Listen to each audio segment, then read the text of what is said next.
말씀 찾도록 하겠습니다. 말씀은 역대하 19장 1절에서 3절 말씀입니다.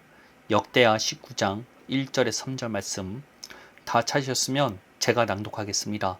유다왕 여호사밧이 평안히 예루살렘에 돌아와서 그의 궁으로 들어가니라. 하나니의 아들 선견자 예후가 나가서 여호사밧 왕을 맞아 이르되 왕이 악한 자를 돕고 여호와를 미워하는 자들을 사랑하는 것이 옳으니까 그러므로 여호와께로부터 진노하심이 왕에게 임하니이다. 그러나 왕에게 선한 일도 있으니 이는 왕이 아세라 목상들을 이 땅에서 없애고 마음을 기울여 하나님을 찾음이니이다 하였더라. 아멘. 오늘 선포하고자 하는 말씀은 하나님을 찾았으나 라는 제목으로 말씀을 선포하고자 합니다. 오늘 본문에 등장하는 여호사밧은 남유다 역사상 회복하기 어려운 파멸을 가져온 왕 가운데 한 명입니다. 그런데 참 아이러니하게도 성경은 이 여호사밧 왕을 선한 왕으로 평가하기도 합니다. 그에게는 하나님에 대한 신앙이 열심히 있었고 백성들을 하나님께 바르게 인도하려는 중심도 있었습니다. 뿐만 아니라 여호사밧 왕은 아합 왕과 함께 전쟁에 나갈 때 먼저 선지자를 통해 하나님께 여쭤보자고 제안할 정도로 신실한 왕이었습니다. 그런데 여호사밧 왕이 한 가지 잘못된 선택을 하게 됩니다. 그의 선택은 어떻게 보면 남유다 국가의 멸망에 굉장히 밀접한 영향을 미칠 정도였습니다. 이로 인해서 남유다는 깊은 병이 들어 그 어떠한 종교개혁 운동을 할지라도 회복되기 어려운 수준의 타격을 받게 됩니다. 어떻게 이와 같이 파멸적인 선택을 하게 된 것일까요? 그 이유는 분명합니다. 그는 종교적인 열심을 가진 왕이었지만 삶에선 하나님을 전적으로 의지하지는 못했다는 것입니다. 어떻게 보면 신앙과 삶은 따로 분리되어 있었던 것이죠. 여호사밧 왕의 이 파멸적인 선택은 바로 이스라엘 역사상 하나님께서 가장 악하다고 평가하시는 아합 왕과 사돈관계를 맺은 것입니다. 아합 왕은 분명 하나님께서 가장 악하다는 평가를 받았지만 아이러니하게도 그의 아버지 오므리 시대 때는 오므리 시대의 북이스라엘은 솔로몬 시대와 버금갈 정도로 부를 누렸다고 합니다. 여호사밧 입장에서는 그동안 강력했던 북이스라엘과 친하게 지내야 할 필요를 느꼈겠죠. 특히 바로 옆에 붙어 있기에 언제든지 북이스라엘의 침략에 노출되어 있는 상황이었습니다. 그렇게 여호사밧 왕은 아합 가문과 사돈 관계를 맺음으로써 평화를 도모하려는 생각을 가졌던 것입니다. 물론 이러한 선택은 분명 인간적으로 똑똑한 선택처럼 보입니다. 그러나 하나님 앞에서는 그렇지 못하다는 것입니다. 하나님께서는 이스라엘 왕에게 특별히 원하시는 것이 있었습니다. 그것은 바로 하나님을 전적으로 의지하기를 바라셨다는 것입니다. 그렇게 신명기 17장에서는 이스라엘 왕을 세울 때 왕에게 독특한 명령을 내리셨습니다. 그것은 병마를 많이 두지 말고 부인을 많이 두지 말고 재산을 많이 모으지 말라는 것입니다. 그리고 단 한 가지 율법을 가까이 할 것을 명령합니다. 이는 단순한 제약이 아니었습니다. 병마를 많이 모으지 말라는 것은 군사력을 의지하지 말라는 말이 되기도 합니다. 고대 사회에서 병마의 많고 적음은 군사력의 척도가 되었습니다. 우리 몽골군만 하더라도 납득이 갈 것입니다. 그들의 기마병이 전 세계를 호령할 수 있었던 것도 많은 병마가 있었기 때문입니다. 더 나아가 하나님께서는 많은 부인을 두지 말라고 하셨죠. 고대 사회에서 왕은 주변 국가들과 혼인관계를 맺음으로써 평화를 유지하려 했습니다. 오늘 우리가 살펴보고 있는 여호사밧 왕 역시 아합 왕과 혼인관계를 맺음으로써 나라의 평화를 가져다 주고 싶었던 것입니다. 또 많은 돈을 모으지 말라는 것은 나라의 위기 상황을 돈으로 해결하지 말고 하나님을 전적으로 의지하라는 뜻입니다. 이와 같이 이스라엘 왕은 하나님만을 전적으로 의지하도록 부르심을 받았다는 것입니다. 남유다의 참 평화가 오려면 하나님이 도우셔야만 가능한 일이라는 것입니다. 그러나 여호사밧 왕은 신앙적으로는 열심을 가졌지만 삶에서는 하나님을 전적으로 의지하지는 못했습니다. 솔직히 당장 눈에 보이는 결과가 뻔히 보이는데 눈에 보이지 않는 하나님을 신뢰한다는 것은 무척 어려운 일인 것은 확실합니다. 그러나 왕은 단순한 존재가 아니었습니다. 왕은 기름 부음 받은 자 세 사람 가운데 한 명이었습니다. 기름 부음 받은 자란 히브리어로 메시아, 헬라어는 그리스도라고 불리웁니다. 즉 기름 부음 받은 자인 왕과 선지자 제사장은 앞으로 오실 메시아 되시는 예수님을 예표하는 존재들이었다는 것입니다. 그렇기나 특히나 이들에게는 다른 이스라엘 백성들보다 더욱더 엄격한 기준이 적용되었습니다. 왕에게는 군사력, 외교력, 물질을 의지하지 말고 전적으로 하나님을 신뢰하도록 부르셨다면 제사장에게는 하나님께서 주신 말씀 그대로 순종해서 제사를 드리도록 하셨습니다. 자기 마음대로 제사를 드리면 죽음에도 이를 수 있었습니다. 초대 대제사장인 아론의 아들들도 하나님께 잘못된 불을 드리다가 죽음을 맞이할 정도였습니다. 또한 선지자는 하나님께서 말씀하신 그대로 순종하여 전하도록 부르심을 받았습니다. 즉 기름 부음 받은 자들이란 하나님의 특별한 목적을 위해 특별히 부름받은 존재들이라는 것입니다. 반드시 하나님의 말씀에 순종해야 하는 존재들이라는 것입니다. 그렇게 여호사밧 왕이 이스라엘 역사상 가장 악한 왕인 아합감과 혼인관계를 맺었을 때 그에 따른 대가는 무척이나 클 수밖에 없었다는 것입니다.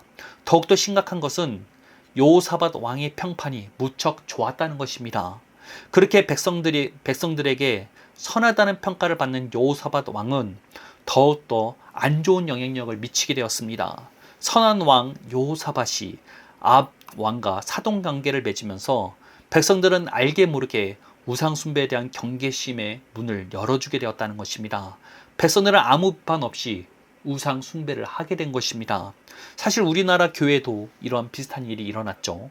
WCC라는 종교 다원주의적인 운동에 한국 교회의 절반 가까이가 참여하게 되었습니다. 성도들에게 선하다고 평가받던 대형교회 목사님들도 여기에 참여하게 되다 보니까 그를 따르는 성도들과 신학생들 모두 여기에 영향을 받을 수밖에 없었다는 것입니다.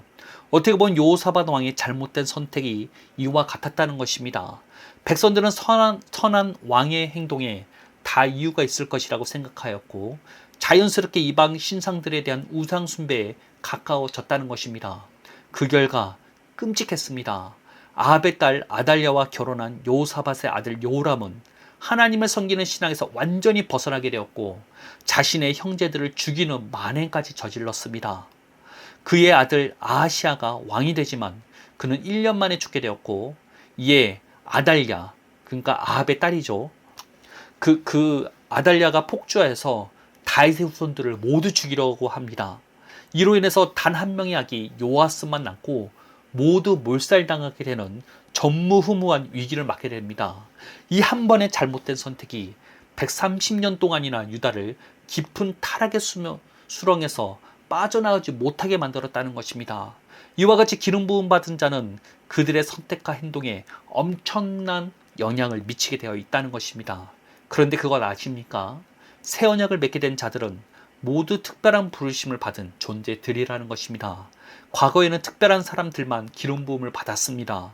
그러나 새 언약을 맺게 된 모든 언약 백성들은 특별한 부르심을 받은 자들이라는 것입니다. 오순절 성령 강림 사건이 일어나자 사도 베드로는 사도행전 2장 16절에서 18절에 이와 같은 선포를 했습니다.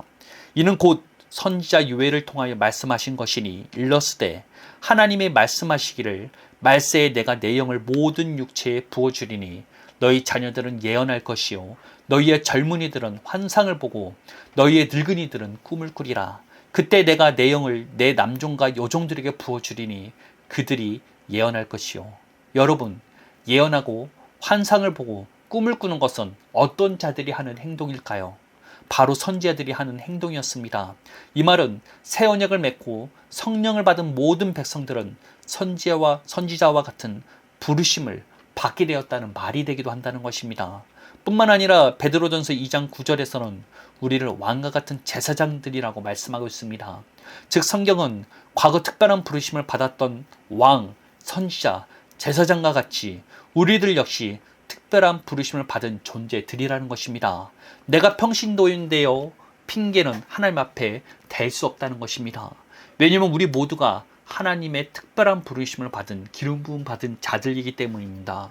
그렇다면 우리들 역시 과거 특별한 부르심을 받은 사람들과 동일하게 엄격한 기준을 요구받는 것은 당연한 일이라는 것입니다. 무척 부담스럽죠? 그런데 내가 하면 안 되지만 그리스도께서 하시면 가능합니다. 우리가 맺게 된 새 언약은 우리가 하나님의 뜻대로 살게 하는 능력을 제공하고 있기 때문입니다. 에스겔서 36장 26에서 27절 말씀을 읽어드리겠습니다. 또 새 영을 너희 속에 두고 새 마음을 너희에게 주되 너희 육신에서 굳은 마음을 제거하고 부드러운 마음을 줄 것이며 또 내 영을 너희 속에 두어 너희로 내 율례를 행하게 하리니 너희가 내 규례를 지켜 행할지라. 새 언약의 핵심은 단순히 율법을 주는 것이 아닙니다.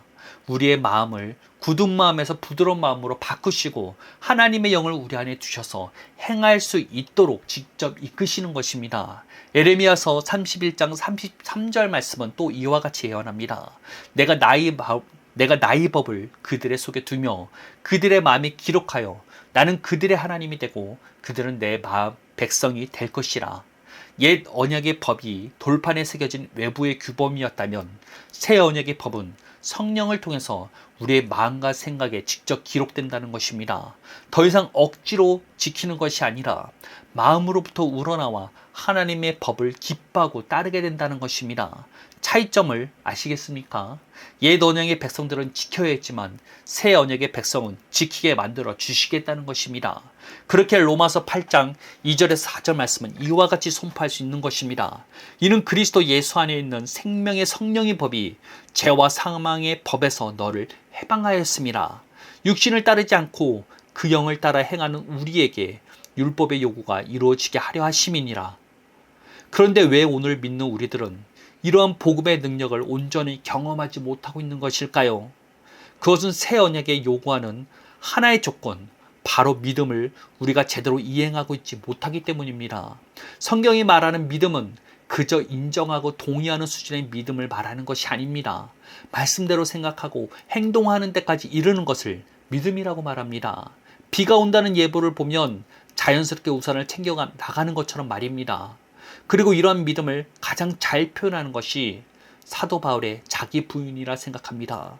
갈라디아서 2장 20절 말씀을 읽어드리겠습니다. 내가 그리스도와 함께 십자가에 못 박혔나니 그런지 이제는 내가 사는 것이 아니오 오직 내 안에 그리스도께서 사시는 것이라. 사도 바울은 이 말씀을 믿었기에 예수님의 죽음과 자신의 죽음을 동일시했습니다. 그는 자신은 이제 죽었고 자기 안에 오직 그리스도께서 사신다고 고백합니다. 그런 그였기에 고린도전서 15장 31절에는 이렇게 단언할 수 있었던 것입니다. 형제들아, 단언하노니 나는 날마다 죽노라. 여러분, 자기 부인은 화가 나지만 오늘도 참는다, 그런 개념이 아닙니다. 내 생각과 판단이 어떠할지라도 하나님의 말씀대로 생각하고 행동하겠다는 믿음의 선포라는 것입니다. 내가 그리스도와 함께 죽었고 새 언약의 약속대로 새로운 존재가 되었음을 내 감정과 상황과 상관없이 믿는 것입니다. 새 언약은 바로 이 믿음을 오늘 우리에게 요구하는 것입니다. 말씀대로 우리가 십자가에서 예수님과 함께 죽었으니 이제 자기를 부인하고 새 언약이 허락한 새로운 정체성으로 살아가라는 것입니다. 사랑하는 성도 여러분, 오늘 우리는 요사밧의 갈림길 앞에 서 있습니다. 그는 신앙이 열심히 있었지만 결국 눈에 보이는 현실을 신뢰하는 길을 선택했고 그 결과 다음 세대를 파멸로 이끌었습니다. 우리도 앞에 똑같은 갈림길이 있습니다. 세상은 여전히 우리에게 더욱더 안전하고 지혜로워 보이는 길을 속삭입니다. 돈을, 사람을, 내 경험을 의지하라고 말입니다. 바로 그 선택의 순간이 우리는 날마다 죽는 자기 부인의 믿음을 발휘해야 할 때입니다. 내 염려와 두려움의 목소리 앞에서 아니, 나는 죽었고 내 안에 계신 예수께서 사신다라고 선포하는 것입니다. 내 상처와 억울함이 소리칠 때 나는 나의 상처받고 억울한 나는 죽었다라고 선포하는 것입니다. 이 믿음의 선포를 시작할 때 새 언약의 능력이 비로소 우리의 삶에 나타나기 시작하는 것입니다.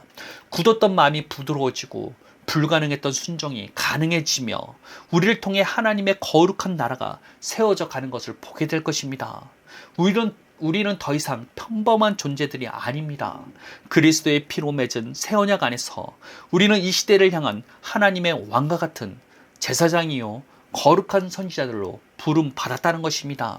이 부르심은 짐이 아니라 특권이며 내 힘으로 이루는 과업이 아니라 믿음으로 누리는 은혜라는 것입니다. 이번 한 주간 삶의 모든 순간마다 이 특별한 부르심을 기억하시고 세상의 지혜가 아닌 날마다 죽는 믿음을 선택하시길 바랍니다. 그 믿음 안에서 새 언약의 능력을 힘입어 여러분 한 분 한 분이 이 땅에서 하나님의 살아있는 편지요 그리스도의 향기가 되시기를 예수님의 이름으로 축원합니다. 기도하겠습니다. 하나님 감사합니다. 우리의 삶 가운데 이와 같은 말씀을 허락하여 주신 것 주님의 은혜입니다. 우리가 나름대로 신앙이 열심히 있고 하나님을 따르려고 하지만 삶에서는 그러지 못한 부분이 너무나 많습니다. 내가 하려 하고 내 마음대로 행동하려 했던 모든 것들에 대해서 회개합니다. 내 안에 있는 여호사밧을 주님 앞에 올려드립니다. 주님, 이제는 내 모든 삶 가운데 하나님을 전적으로 의지하고 주님의 뜻 가운데 살기를 바랍니다. 내 힘으로는 안 됩니다. 나를 부인함으로써 주님 앞에 나아가오니 날마다 새로운 정체성으로 주의 뜻 가운데 살아가는 내가 되게 하여 주옵소서. 날마다 새로워지는 제가 됨으로써 하나님의 뜻을 이루는 자가 되기 원합니다. 하나님의 뜻이 나타나게 하여 주옵소서. 나를 통해서 하나님의 뜻이 나타나 주의 영광이 이 땅 가운데 나타나는 역사가 일어나길 바라며 이 설교를 듣는 모든 이들이 이와 같은 은혜를 받기를 예수님의 이름으로 축복하며 이 시간 기도를 마치겠습니다. 날마다 함께 하시며 동행하여 주시는 주님께 감사드리며 예수님의 이름으로 기도합니다. 아멘.